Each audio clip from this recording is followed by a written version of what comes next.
अस्सलाम वालेकुम and welcome to daily market review. Fox advisor की तरफ से डेली मार्केट रिव्यू में खुश आमदीद। आज के रिव्यू में देखते हैं कि मार्केट ने कैसा परफॉर्म किया और क्या आने वाले दिनों में इसमें मज़ीद देखा जा सकता है।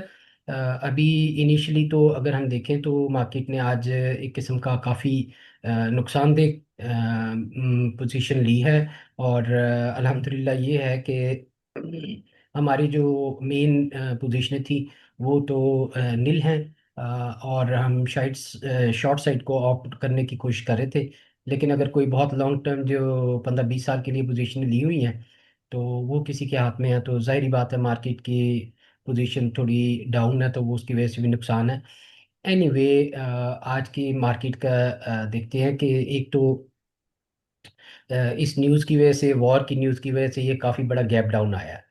तो यानी 164 से 160 के दरमियान ये 3-4 हज़ार पॉइंट का गैप डाउन है, और मैंने इतना बड़ा गैप डाउन देखा नहीं है अभी तक। मैंने पीछे हिस्ट्री में चेक नहीं किया कि ये इतना बड़ा जो गैप डाउन है ये कहीं हुआ हो। अच्छा। माजत माजिद, इसमें ये जो गैप, ये जो इतना बड़ा यहाँ से ये गैप नजर आता है हमें, ये क्या चीज़ शो करता है? बेसिकली ये शो करता है कि आप को यहाँ पर प्रेशर नजर आ रहा है बहुत ज़्यादा मार्केट में। ये जो इतना नीचे खुल गई और इतना नीचे चलेगी, और बल्कि गैप डाउन तो काफ़ी इससे भी ज़्यादा था। यानी बंद तो ये यहाँ पर हो रही थी, और इसकी जो ओपनिंग हुई थी वो बिल्कुल इस जगह के ऊपर हुई थी जहाँ तकरीबन 15 हज़ार के करीब ये इमीडिएटली डाउन थी। और उसके बाद थोड़ा सा रिट्रेस किया इसने, और फिर उसके बाद मजीद नीचे की तरफ आना शुरू हो गई। अब देखते हैं इसकी छोटी पोजीशन छोटे टाइम फ्रेम में। और इसने अगर आप इसको 15 मिनट में देखें तो इसने एक बड़ा अजीब सा बिहेवियर दिया था। बड़ी इम्पल्सिव सी ये वाली मूव अगर आप देखें, ये बड़ी इम्पल्सिव सी मूव ऊपर गई थी। और वापसी पे जब ये आई तो ये थोड़ा स्लो थी और ये एबीसी बना रही थी। तो एक पॉसिबिलिटी ये है कि ये दोबारा कल परसों एक 60 एक 62 की तरफ जा सकती है, और एक्सपेंडिंग फ्लैट बना के और नीचे की तरफ आ जाएगी ये। अच्छा, इसमें एक इम्पॉर्टेंट बात जो हम पिछले दिनों से कई टाइम से करते आ रहे हैं आपके साथ, कि आपके मार्केट जो है वो डाउन मूव में है। तो कोई भी स्ट्रेंथ वाली मूव जो है वो आपने एक चांस समझना है कि आप ऊपर सेल कर लें अपनी पोजीशंस जो भी हैं। ये ऐसा नहीं है कि नई पोजीशन इनिशिएट कर लें। नई पोजीशन सिर्फ वो लोग इनिशिएट कर सकते हैं जो डे ट्रेडर्स हैं।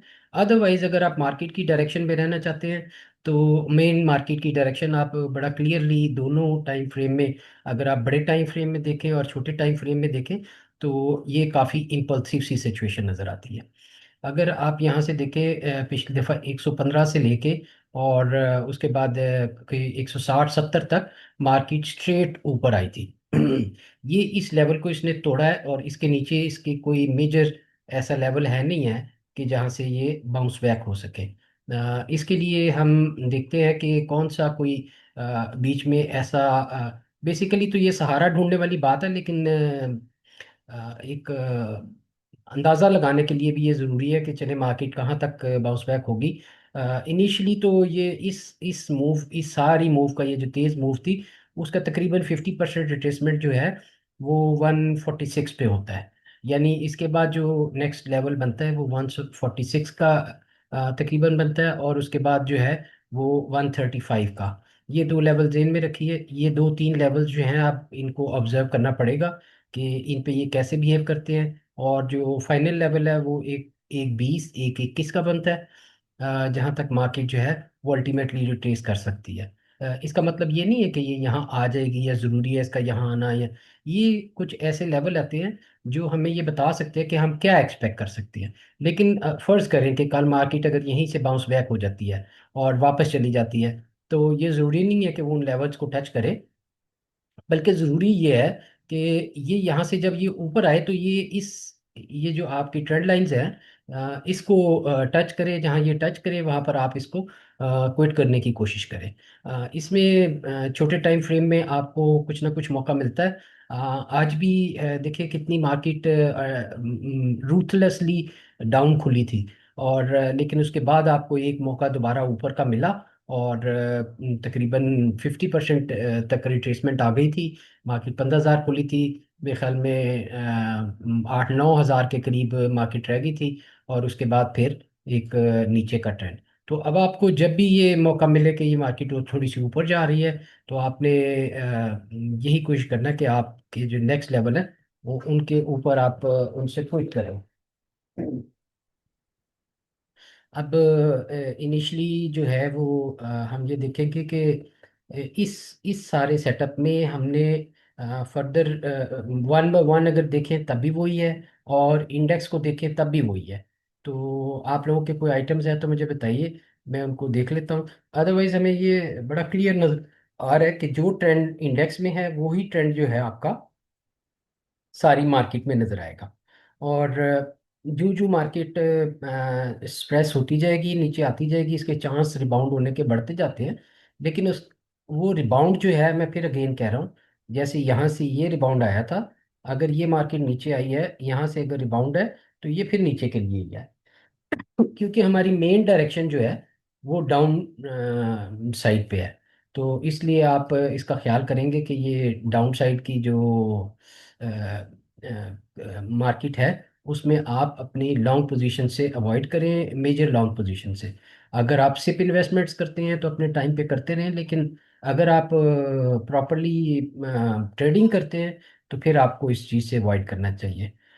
इसमें कुछ आइटम्स, मेजर आइटम्स को देख लेते हैं। इसमें आज वापसी के ऊपर अगर हम देखें तो पीपीएल ने कुछ थोड़ा सा मार्केट को वापस किया था। इनिशियल स्टार्ट में पीपीएल एंड ओजीडीसी जो था, ये मार्केट गैप डाउन होने के बाद जो पहले मूवर्स थे वो नेशनल बैंक, पीपीएल और ओजीडीसी थे। तो इनको दोबारा देख लेते हैं कि ये कैसा बिहेव कर रहे हैं।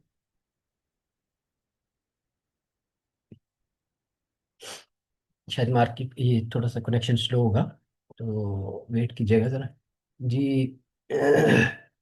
अगर हम इनको छोटे टाइम फ्रेम में जैसे 1 आवर, वैसे तो अगर आप डेली में देखें तो ये सब तकरीबन मूव एक जैसी है, और ये बड़ी इम्पल्सिव सी डाउन डाउन मूव है।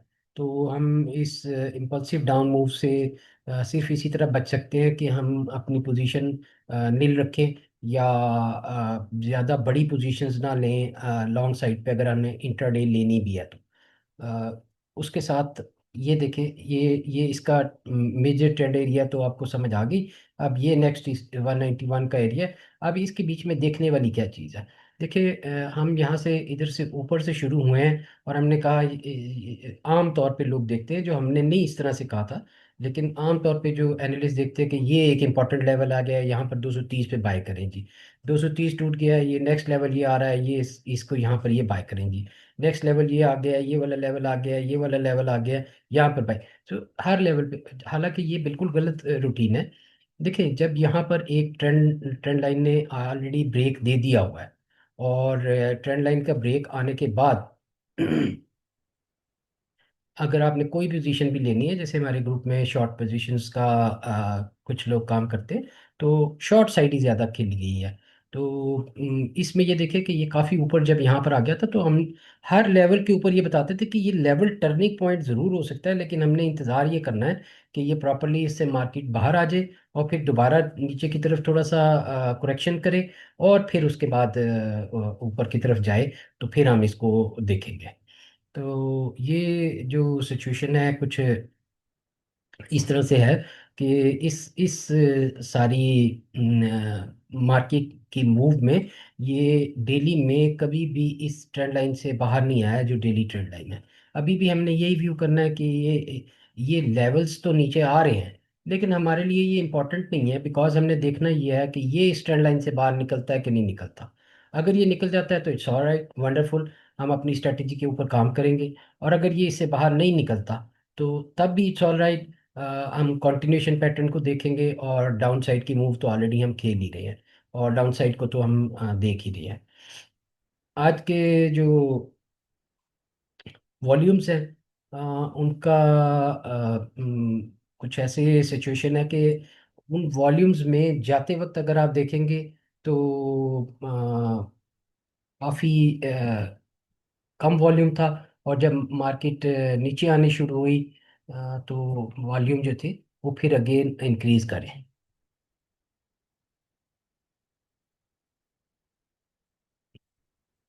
वॉल्यूम लगा हुए हैं।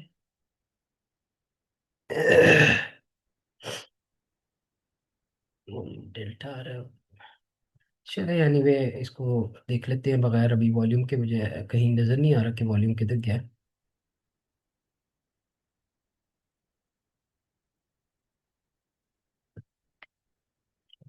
नेट मेरे ख्याल में स्लो है, जिसकी वजह से थोड़ा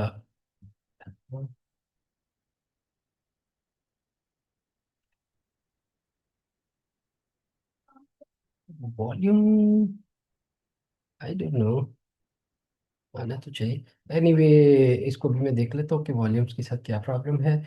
नेक्स्ट हम ओजीडीसी को देख लेते हैं।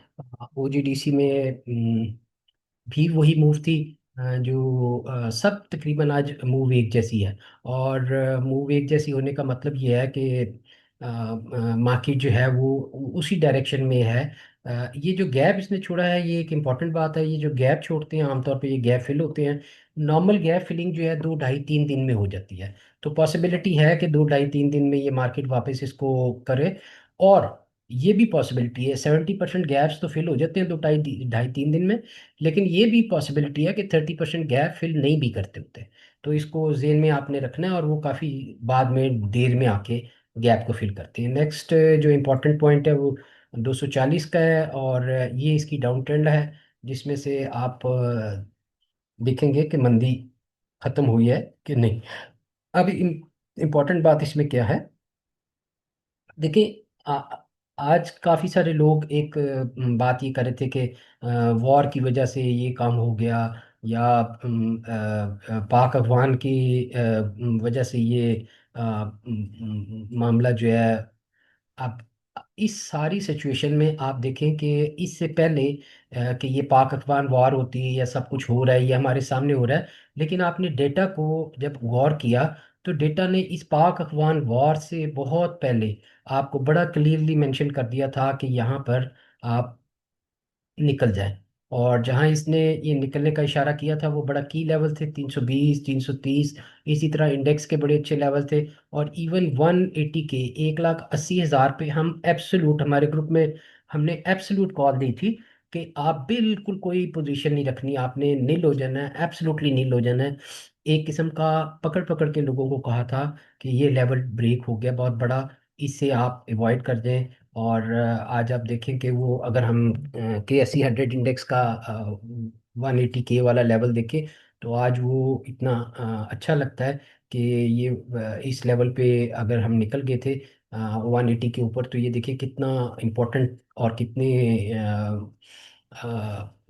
सही पॉइंट के ऊपर था, जहां पर मार्केट अब उसके बाद कितने पॉइंट्स जो है वो रिट्रेस कर गई है, 50s में आ गई है 180 से। तो इस लेवल से मैं सिर्फ ये आपको समझाना चाह रहा था कि बीच में वॉर भी आ जाती है, बीच में गलत अनाउंसमेंट्स भी आ जाती हैं, बीच में चीज़ें, लेकिन डाटा आपको लाई नहीं करता। डाटा आपको झूठ नहीं बताता। उसने पहले आपको कहा यहाँ पर निकल जाएं, फिर आपको दोबारा कहा यहाँ पर निकल जाएं, फिर उसने लॉन्ग टर्म पोजीशंस को कहा यहाँ पर निकल जाएं। अल्टीमेटली हॉरिजॉन्टली भी एक बड़ा मौका मिला हमें, नीचे टूटने के बाद दोबारा 180 को ब्रेक करने के लिए आई और नहीं किया। यहाँ पर भी हम काफ़ी क्लियर थे कि ठीक है ये मार्केट नीचे ही आएगी। तो इस सारी सिचुएशन को देखते हुए आपको ये चीज़ समझनी चाहिए कि न्यूज़ साथ साथ चलती रहती है, चीज़ें साथ साथ अनफोल्ड होती रहती हैं, लेकिन असल चीज़ जो है वो आपका डेटा है, जो आपको बड़ा क्लियर इंडिकेशंस दे रहा होता है कि मार्केट किस साइड पे जाने का चांस है मेजर। अब हम अगर बैंक्स में देख लें तो FABL, ये फैसल बैंक का चूंकि ये लोग इसको डिविडेंड बेस करके करते हैं, तो देखना ये है कि इसके नेक्स्ट मूव, पॉसिबल मूव क्या हो सकती है। अगेन ये ये इसके अगर हम देखें तो ये इम्पल्सिव मूव थी, ये साइडवेज मूव थी, ये इम्पल्सिव मूव है और ये साइडवेज मूव है। अगर हम इस सारे को रिट्रेस कर लें, या हम इस सारे को देख लें कि मार्केट में ये कहाँ तक और नीचे आ सकता है या इसका की लेवल क्या हो सकता है, जिसे हमें सिर्फ ऑब्जर्व करना चाहिए, बाइंग वहां पर नहीं करनी, लेकिन ऑब्जर्वेशन के लिए कि यहाँ से अगर ये मार्केट शुरू हुई थी और इसने ये हाई लगाया, तो ये अभी अपने 786 लेवल पे आएगा, तकरीबन 76 के लेवल पे। तो 76 पे हम देखेंगे। ऑल दो ये इस तरह से है कि ये मार्केट का टोटल रिवर्सल है फिलहाल, लेकिन उसके बीच में हमें कुछ ऐसे तो नहीं होता कि मार्केट हमेशा जिंदगी के लिए मर गई, खुदा न खास्ता। यहाँ से फिर नीचे आएगी और फिर उसके बाद थोड़ा सा रिट्रेस करेगी ऊपर की तरफ, फिर नीचे अब हमने इस मूव को नहीं मिस करना। तो इस मूव को तलाश करने के लिए हम कोशिश करते रहेंगे। और इसमें 76 का जो लेवल है, वहाँ से अगर कोई इम्पल्स आती है तो हमने यहाँ पर बाय नहीं करना, लेकिन इम्पल्स आती है और करेक्टिव मूव आएगी तो हम ग्रुप में इसको डिसाइड कर लेंगे कि कहाँ से बाय करना है। और ये वो तरीका, मैं आपको ये कोई बाइंग या सेलिंग रिकमेंडेशन नहीं दे रहा आपको, या कोई ऐसी चीज़ नहीं बता रहा कि आप यहाँ बाय कर लें या यहाँ ना करें, या एक तो जनरल डायरेक्शन के तौर पे हम इसको एजुकेशनली पढ़ रहे हैं कि मार्केट क्या आने वाले टाइम में कर सकती है। और दूसरा मैं आपको ये बताना चाह रहा हूँ कि मैं क्या करूँगा या मैं कैसे ट्रेड करता हूँ। अगर ये 76 का लेवल आएगा तो मैं यहाँ क्या देखूंगा, मैं ये देखूंगा कि यहाँ आके ये बाउंस होती है कि नहीं होती, और बाउंस होने के बाद अगर स्लोली रिट्रेस होती है तो इसके करीब दोबारा लो के करीब हम देखेंगे कि क्या क्या एक्शन है इसका। और नेक्स्ट मूव के लिए हमारे जो तयशुदा ऑलरेडी एक तरीकाकार है, उसके मुताबिक हम मैकेनिकली बाय कर सकते हैं इसको। इसके बाद मीज़ान बैंक को बड़े बड़े अच्छे शेयर्स जो हैं, MEPL, सॉरी, बहुत बहुत अच्छे शेयर्स जो हैं वो नीचे आए हुए हैं। और बड़े की लेवल्स, बड़े लुक्रेटिव लेवल्स लग रहे हैं जब मार्केट इतना हाई लगाने के बाद वापस आती है, और इतने लेवल्स तोड़ने के बाद ये ऐसे लेवल आ रहे हों आपको, तो आपका दिल करता है कि फॉरेन ये रेट भी बाइंग वाला है, ये रेट भी बाइंग वाला है, ये रेट भी बाइंग वाला है। लेकिन मैं आपको सिर्फ रिक्वेस्ट ये करता हूँ कि अगर मार्केट की टोटल मूव जो है वो ये है, यानी अगर 10 रुपये टोटल मूव है तो ऊपर वाले 2 रुपये भी छोड़ दें, नीचे वाले 2 रुपये भी छोड़ दें, और ये 8 रुपये कैश करने की ज़रूरत है हमें। इस हाई या लो को नहीं हम देखेंगे। तो हमारा कोई इरादा नहीं है कि यहाँ जो लो लग रहा है या ये कहाँ से लो लग के वापस होती है, हम इसको तलाश नहीं कर रहे लो को, बल्कि हम ये तलाश कर रहे हैं कि ये कहाँ से मार्केट थोड़ी स्ट्रेंथ पकड़ेगी और रिवर्सल होगी, तो हम इसको थोड़ा बाय करके और दोबारा ऊपर सेल करके और नई कंटिन्यूशन के। एक बात याद रखिएगा कि मार्केट जब जब भी इस किस्म की इंपल्सिव मूव आती है और ब्रेक हो जाती है, तो उसके बाद काफ़ी टाइम लगता है मार्केट को। तो अब आप लोगों ने पैनिक नहीं होना या जल्दी इससे अब थोड़ा इंतज़ार कीजिए। अब आपको थोड़ा टाइम लगेगा कि मार्केट जो है रिवर्स अगर होती होती उसको थोड़ा टाइम लगेगा। अगर अगर फर्ज करें कि बहुत इंपल्सिव सी मूव वापस होती भी है, तो ये आपके पास एक चांस है। और जिंदगी में ये कई चांस आते हैं मार्केट में इन्वेस्ट करने के, आप इससे घबराइएगा नहीं। तो इस मूव के बाद हम नेक्स्ट मूव का यही इंतजार करेंगे। ये है तो एक बड़े की लेवल पे है, यानी अगर आप इसका प्रीवियस डेटा देख लें तो यहाँ से ये एक दफ़ा होके गुजरा हुआ है, यानी यहाँ से ये रिट्रेस हुआ था। और तो ये इम्पोर्टेंट लेवल है, पीछे भी इसके इसी लेवल से बाउंस आता रहा है। लेकिन इस दफ़ा देखते हैं कि यहाँ पर ये क्या बिहेव करेगा। लो पकड़ने की कोशिश ना कीजिएगा, क्योंकि this is a falling knife, गिरती हुई छुरी है, जिसको आप पकड़ने की कोशिश करेंगे। अगर आपने पकड़ लिया तो सब लोग तालियां बजाएंगे, बल्कि सब लोग तो कोई देख नहीं रहा होगा, आप खुद ही तालियां बजाएंगे। और अगर आपका हाथ खुदा ना खास्ता जख्मी हो गया तो किसी ने भी आपकी मदद के लिए नहीं आना। तो इसलिए बहुत मोहतात रवैया रखें यहाँ पर।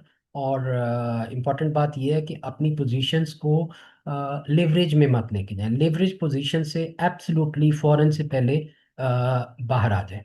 आप लोगों का कोई अगर ग्रुप में से किसी का कोई आइटम है तो मुझे बताइए।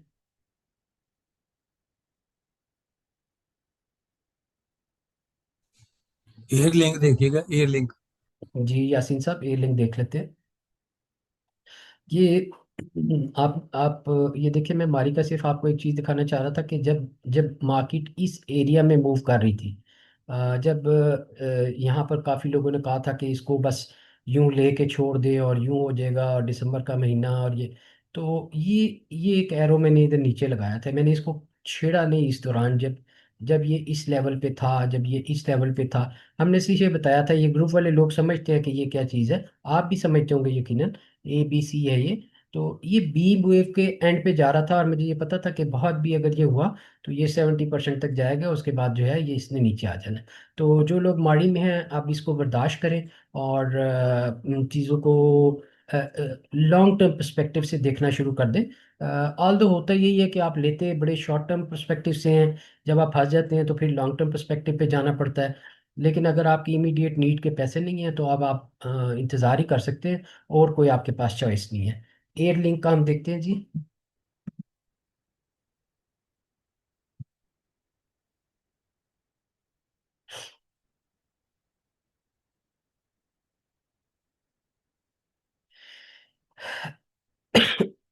अच्छा जी, एयरलिंक का भी एग्जैक्टली ये जैसे अभी मैंने आपको माड़ी का दिखाया, एयरलिंक का भी यही है कि ये इसकी एक इम्पल्सिव सी डाउन मूव है।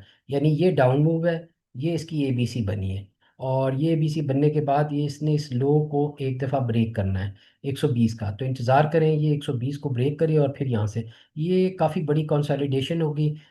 ये जब हम यहाँ से ये टूटना शुरू हुआ था, तो ग्रुप में हमने ये बताया था कि ये काफ़ी टाइम यहाँ लगा के आया हुआ है। तो जब जब ये वाला टाइम ज़्यादा हो तो फिर जो मार्केट करेक्शन में टाइम गुजारते हैं, ये उससे 3 गुना होता है। तो इस टाइम का 3 गुना इसने यहाँ पर गुजारना है, और उसमें एक दफ़ा इस लो को ब्रेक कर सकती है 120 वाले को। अगर ना भी ब्रेक करे तो ये अभी मार्केट कुछ ऐसी है नहीं कि आप यहाँ पर बाय करें। लेकिन मोस्ट प्रोबेबली ये जो बन रहा है इस वक्त तक का फॉर्मेशन, वो इस लो को ब्रेक करता नज़र आता है। तो आज के लिए इतना ही जी। मिलते हैं कल दोबारा, और अपने जो इन्वेस्टमेंट है उसे लॉन्ग टर्म इन्वेस्टमेंट को कैसे प्ले करना है, ये भी मैं ग्रुप में शेयर करूंगा कि जो लोग जो जिन लोगों के पास अपने 15-20 साल की पोजीशंस पड़ी हुई हैं, वो कैसे अपनी पोजीशंस को मैनेज कर सकते हैं, या कैसे इस पोजीशन को लॉन्ग टर्म लेके चला जा सकता है, आगे क्या किया जा सकता है ताकि आप लोग कुछ आपका बचत हो जाए। तो ग्रुप के साथ ही साथ रहे, और अल्लाह हाफिज़ फॉर यूट्यूब।